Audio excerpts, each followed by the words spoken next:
రాజీనామా చేసిన వాలంటీర్లతోనే పెన్షన్లు ఇప్పించండి. ఇది మాజీ మంత్రి గారి హుకుం. ప్రస్తుతం ఈ ఆడియో నెట్టింట్లో వైరల్గా మారుతుంది.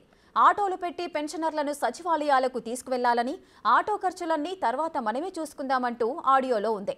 పెన్షన్ ఇప్పించిన తర్వాత మళ్లీ వాళ్ళ ఇంటి దగ్గర దింపే బాధ్యత కూడా మీదే అని ఆడియో టేప్లో ఉండటం ఆశ్చర్యానికి గురి చేస్తోంది. విలేజ్ సర్పంచ్లకి అట్లాగే ఇన్ఛార్జీలు ఎవరైతే ఉన్నారో పార్టీ బాధ్యతలు చూస్తున్నటువంటి గ్రామ స్థాయిలో ఉన్నటువంటి నాయకులందరికీ ఇది ఖచ్చితంగా అమలు చేసి తీరాల్సినటువంటి నేను చెప్పేటువంటి పని ఇది.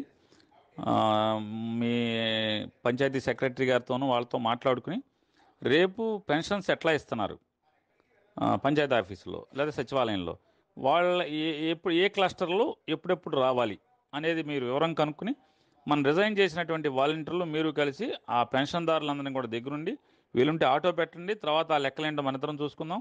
ఆటో పెట్టి ఆటోలో ఎక్కించుకెళ్ళి జాగ్రత్తగా అక్కడ మంచిళ్ళు గించిళ్ళు అన్నీ చూసి వాళ్ళకి పెన్షన్ ఇప్పించేసిన తర్వాత తీసుకొచ్చి మళ్ళీ ఇంటి దగ్గర దింపేటువంటి కార్యక్రమాన్ని కూడా మీరు మీ రిజైన్ చేసినటువంటి వాలంటీర్ గారు అందరూ కలిసి దీన్ని తప్పనిసరిగా బాధ్యతగా తీసుకుని చేయమని ఆచరించమని చెప్పని